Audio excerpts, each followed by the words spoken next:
পেহেলগাঁওয়ের ঘটনা, ভাইসরন ভ্যালিতে যে ভয়ঙ্কর ঘটনা হয়ে গিয়েছিল, যাতে 26 জনের মৃত্যু হয়েছিল, তারপর 15টা দিন কেটে গেছে, আর সেই 15টা দিনের পর বড় প্রত্যাঘাত। গতকাল ঠিক মাঝরাত 1:40 থেকে শুরু হয় স্ট্রাইক, পর স্ট্রাইক, ঠিক 2:20 পর্যন্ত চলে এই স্ট্রাইক, অর্থাৎ অপারেশন সিঁদুর। আরো বড় অপারেশনের প্রস্তুতি নিচ্ছে ভারতীয় বায়ুসেনা, কারণ এই প্রত্যাঘাতের পর আবারও যদি পাক সেনাদের তরফ থেকে কিছু জবাব আসে, তার জন্য প্রস্তুতি। জাগুয়ার MiG-29 কে সামনে রেখে নকশা সাজাচ্ছে ভারত। জাগুয়ার মিগের পিছনে থাকবে রাফাল, সুখোই, অপারেশনে সবার পিছনে থাকবে তেজস যুদ্ধ বিমান। পাকিস্তানকে শিক্ষা দিতে আরো বড় স্ট্রাইকের প্রস্তুতি।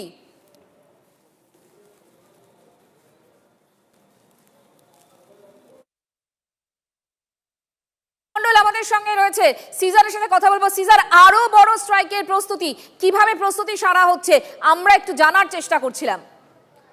দেখো, আজকে যে ভোররাতে স্ট্রাইক হয়েছে, সেই স্ট্রাইক ভারত, যেটা তোমাকে এর আগেও বলছিলাম, পরিষ্কারভাবে ভারতের পক্ষ থেকে বার্তাটা স্পষ্ট, তারা কোনো পাকিস্তানের সিভিলিয়ান বা বেসামরিক ব্যক্তি, বেসামরিক কোনো জায়গা, সেই সমস্ত জায়গায় কিন্তু হামলা চালায়নি, বা পাকিস্তানের কোনো মিলিটারি এস্টাবলিশমেন্টে হামলা চালায়নি। তাদের মূল লক্ষ্য ছিল জঙ্গি এস্টাবলিশমেন্ট, সেগুলোতেই প্রিসাইজ অ্যাটাক হয়েছে। কিন্তু ভারত জানে যে এরপরেই পাকিস্তানের পক্ষ থেকে একটা মিসঅ্যাডভেঞ্চারের চেষ্টা হবে, এবং সেই কারণেই যাতে কোনো ধরনের ভারতের মাটিতে ভারতের সিভিলিয়ান পপুলেশন, ভারতের জনবসতি, কোথাও যাতে বেসামরিক মানুষের যাতে ক্ষতি না হয়, তার জন্য ভারতের আকাশ সীমা সুরক্ষিত রাখবার জন্য ভারতীয় বিমানবহরের যে ত্রিস্তরীয় নিরাপত্তা, সেই ত্রিস্তরীয় নিরাপত্তা কিন্তু তৈরি করা রয়েছে। তার মধ্যে একদিকে রয়েছে সামনের সারিতে রয়েছে সুখোই বিরাজের মতো, তার পেছনে আছে রাফাল, এবং তার পেছনে রয়েছে তেজসের মতো যে বিমানবহর।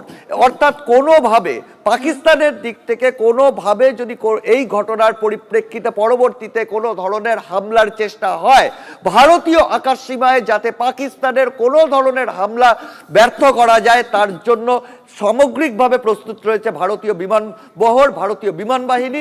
এবং সেই ত্রিস্তরীয় যে নিরাপত্তা, সেই নিরাপত্তা একদিকে যেমন পাকিস্তানের কোনো মিসঅ্যাডভেঞ্চার রক্ষার জন্য তৈরি, অন্যদিকে প্রয়োজনে আবার পাকিস্তানের ভেতরে ঢুকে পাকিস্তানকে আবার জবাব দেওয়ার জন্য তৈরি।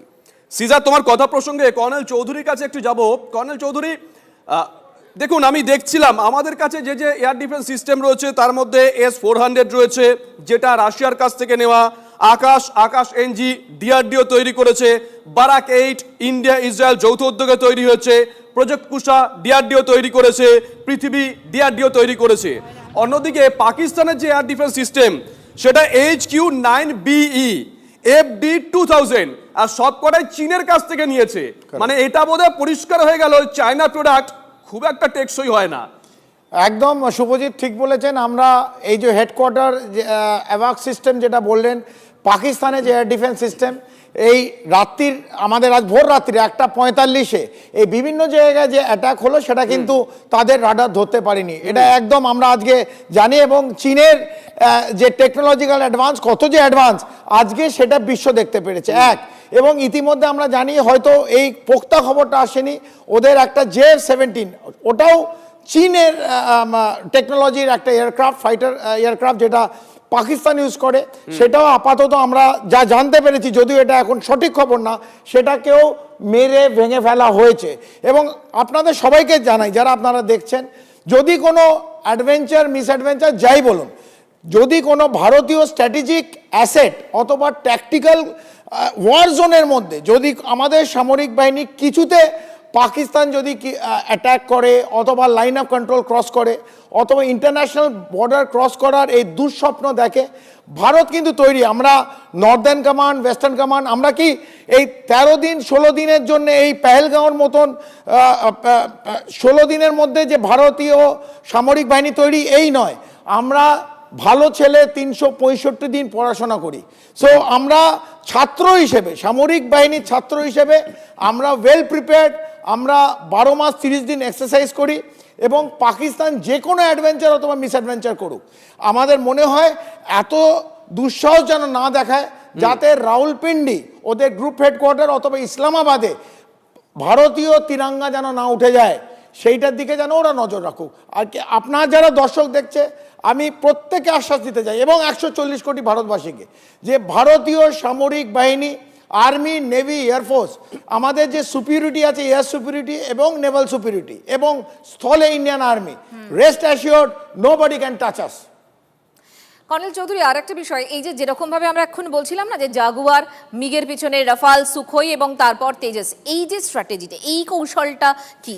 আপনি দেখেছেন যে এই ডিপ পেনিট্রেশন স্ট্রাইক যেটা সকালে হলো, প্রায় যে স্ক্যাল্প, যে সিজার বললো স্ক্যাল্প এবং হ্যামার ইউজ করেছি। হ্যামার যে মিসাইলটা হচ্ছে highly agile modular munition extended range, এটার নাম হচ্ছে হ্যামার।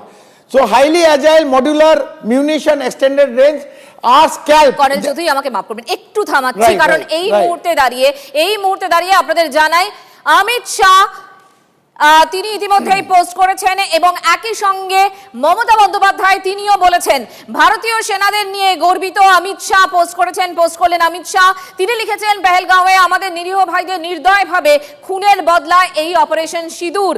ভারত এবং ভারতীয়দের উপর যে কোনো হামলার প্রত্যুত্তর দেবে মোদী সরকার। সন্ত্রাসবাদকে শিকড় থেকে উপড়ে ফেলতে বদ্ধপরিকর ভারত, পোস্ট করেছেন কেন্দ্রীয় স্বরাষ্ট্রমন্ত্রী অমিত শাহ। পাশাপাশি মমতা বন্দ্যোপাধ্যায়, রাজ্যের মুখ্যমন্ত্রী, জয় হিন্দ জয় ইন্ডিয়া, অপারেশন সিঁদুরের সফল প্রত্যাঘাতে প্রতিক্রিয়া মমতা বন্দ্যোপাধ্যায়। আপনাকে থামিয়েছিলাম প্লিজ। হ্যাঁ, আমি যেটা বলছিলাম, তো আমাদের কাছে এই কমপ্লিট এয়ার সুপিরিয়রিটি যেটা আপনি বললেন, রাফাল থেকে নিয়ে Su-30, MiG-29 এবং Mirage laser guided bombs, SCALP যেটা আমরা দেখলাম, প্রায় 250 kilometre precision, fire and forget, 250 kilometre ঢুকে যে গ্রিড রেফারেন্স দেব, সেই জায়গাটা, সেই বাড়িটা গিয়ে ভেঙে গুঁড়িয়ে মিশিয়ে দেবে। সেইভাবে আমরা দেখলাম 1:45-এর পর যে ঘটনাগুলো ঘটলো, স্ক্যাল্প অথবা হ্যামার মিসাইল অথবা ড্রোনের মাধ্যমে যে অ্যামিনেশনগুলো ইউজ করেছি, প্রিসিশন অ্যামিনেশন, সেগুলো কিন্তু ইতিমধ্যে লাইন অফ কন্ট্রোল। আবার বলছি যে পাকিস্তানের মধ্যে শুধু লাইন অফ পাক অধিকৃত কাশ্মীর না, সেটা হয়তো কাশ্মীরের সঙ্গে আমাদের যুক্ত হয়ে যাবে। আমি এখনো পাক অধিকৃত কাশ্মীর বলছি, যেহেতু লাইন অফ কন্ট্রোলটা আমরা রেসপেক্ট করি। কিন্তু পাকিস্তানের মধ্যে ঢুকে 100 কিলোমিটার ঢুকে ভারতীয় বায়ুসেনা অ্যাটাক করে এই টেরার ক্যাম্পগুলো গুঁড়িয়ে দিয়েছে। এইটা হচ্ছে সবচেয়ে বড় খবর।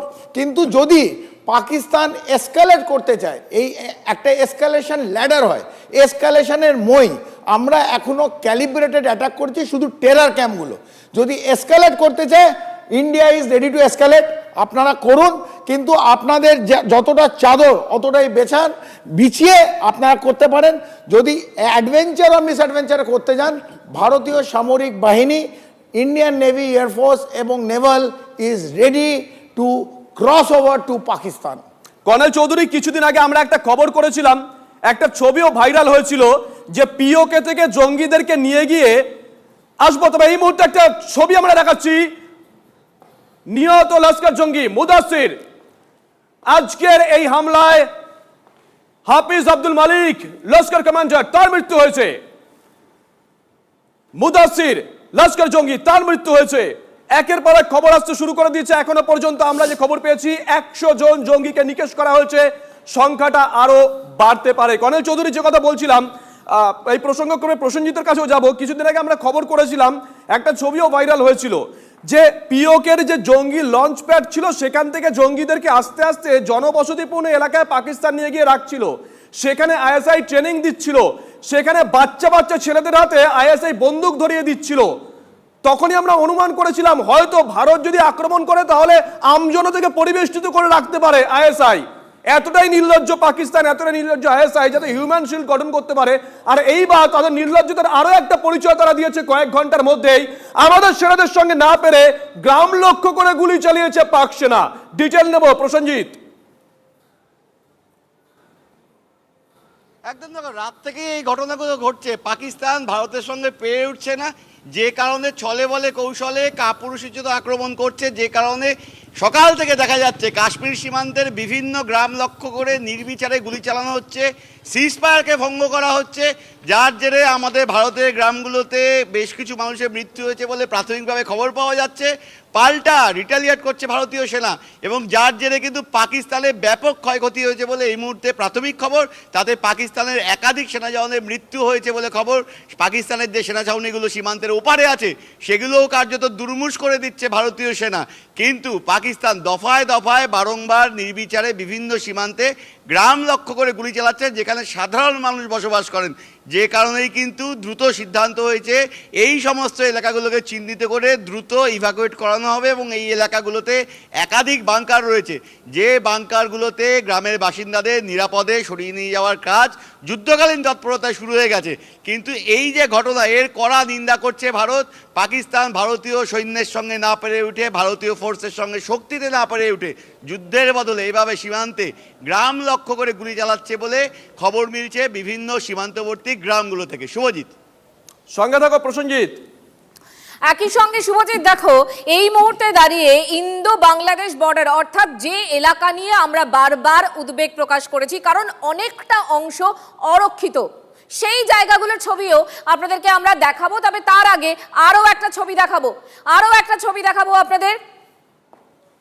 নির্লজ্জ পাকিস্তানের যে কাপুরুষের মতো হামলা, সেই আরো একটা ছবি দেখাবো। ভারতীয় সেনার সঙ্গে না পেরে এই গ্রামগুলোকে লক্ষ্য করে গুলি করছে পাকিস্তান। গুলিতে 7 নিরীহ গ্রামবাসীর মৃত্যু হয়েছে। দেখুন গ্রামের সেই ছবি, নিরীহ গ্রামবাসীদের মেরেছে হচ্ছে পাক সেনা। ভারতীয় সেনার প্রত্যাঘাতে গুড়িয়ে গেছে পাক সেনার ছাউনি এবং তারা হামলা চালাচ্ছে এই গ্রামগুলোতে। বাড়ির মধ্যে দেখুন গুলির দাগ, ঝাঁঝরা হয়ে গিয়েছে একেবারে। সেই দেওয়ালের ছবি দেখাচ্ছি আপনাদের।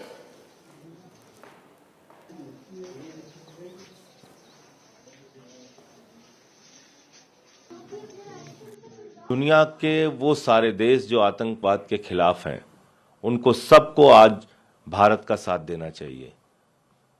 वो चाहे अमेरिका हो, ब्रिटेन हो या यूनाइटेड नेशन हो, उनको सबको आज भारत का साथ देना चाहिए, क्योंकि हमारे निर्दोष लोग मारे गए, 26 लोगों की जान गई। और ऐसे वक्त में जो लोग आतंकवाद के खिलाफ होने का दावा करते हैं पूरी दुनिया में, उन सबको भारत का साथ देना चाहिए।